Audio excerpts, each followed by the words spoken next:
Bonjour, bienvenue à tous. Nous continuons. J'ai déjà fait une vidéo par rapport au coma. J'allais dire dans un sens, la question de est-ce que la personne qui rentre dans la chambre, qui est présente avec la personne qui est dans le coma peut être entendue. Là, c'est, j'allais dire, l'autre sens. Est-ce que la personne dans le coma peut communiquer? Une fois de plus, est-ce que tu y crois? Est-ce que la personne peut manifester quelque chose alors qu'elle est dans le coma profond, donc dans un état voilà, dit végétatif aussi? C'est pas que j'y crois ou que j'y crois pas. Je vous donne un exemple, j'en ai plusieurs. Si vous en voulez d'autres, ben, j'en ferai d'autres, je vous en donnerai d'autres. Ce sont des cas cliniques où j'ai demandé l'accord des personnes pour pouvoir vous raconter.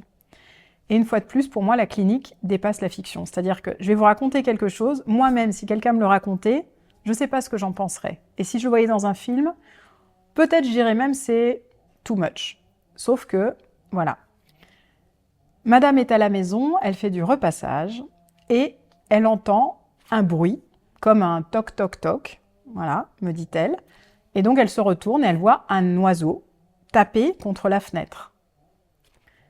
Elle trouve ça merveilleux de voir un petit oiseau taper à la fenêtre, donc elle se rapproche en se disant « mais s'il me voit, il va partir ». Mais force est de constater qu'elle s'approche et il part pas. Donc elle est super contente, elle décide de prendre le risque, de descendre les escaliers, d'aller chercher son mari pour lui montrer le petit oiseau qui tape à la fenêtre, parce que quand même c'est trop mignon. Son mari voit le petit oiseau, donc j'ai le témoignage des deux. Et il reste quelques secondes suspendu à ce petit oiseau qui tape à la fenêtre. Et là, le téléphone sonne, et donc elle descend en premier, c'est elle qui décroche. Et là, l'hôpital leur annonce deux choses. Leur fils était motard, il a eu un accident de la route. À très grande vitesse, il s'est pris un panneau. Ils l'ont tout de suite mis en... Il s'est tout de suite plongé dans un coma assez profond. Et là, il était à un moment où la logique voudrait, par rapport à un ensemble d'études, ça serait la logique de le débrancher. Parce qu'il y avait...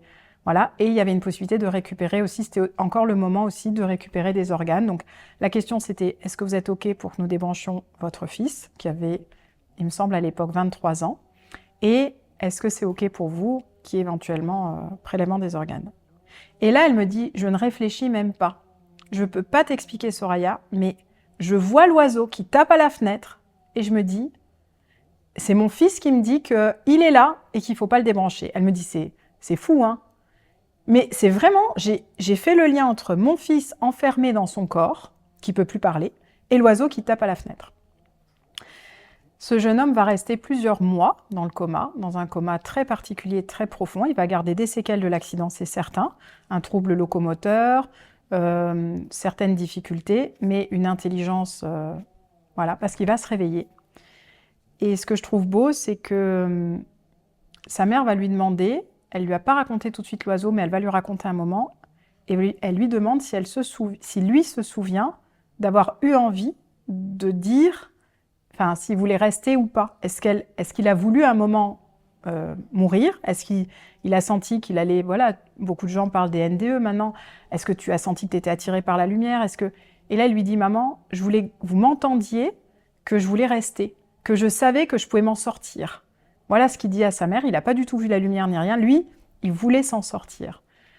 Donc il n'a pas fait le lien, il n'a pas parlé d'oiseau ni rien, mais en tout cas pour elle, c'est resté un moment fondateur. Fondateur aussi que nous ne sommes pas qu'un corps qui parle ou qui ne parle pas, nous sommes plus que ça, et il y a peut-être même une interconnexion des différents mondes, puisque là c'est le monde, alors qui est beau aussi, le monde des oiseaux, le monde de ceux qui ont des ailes, qui est venu, voilà, il y a quelque chose qui s'est fait.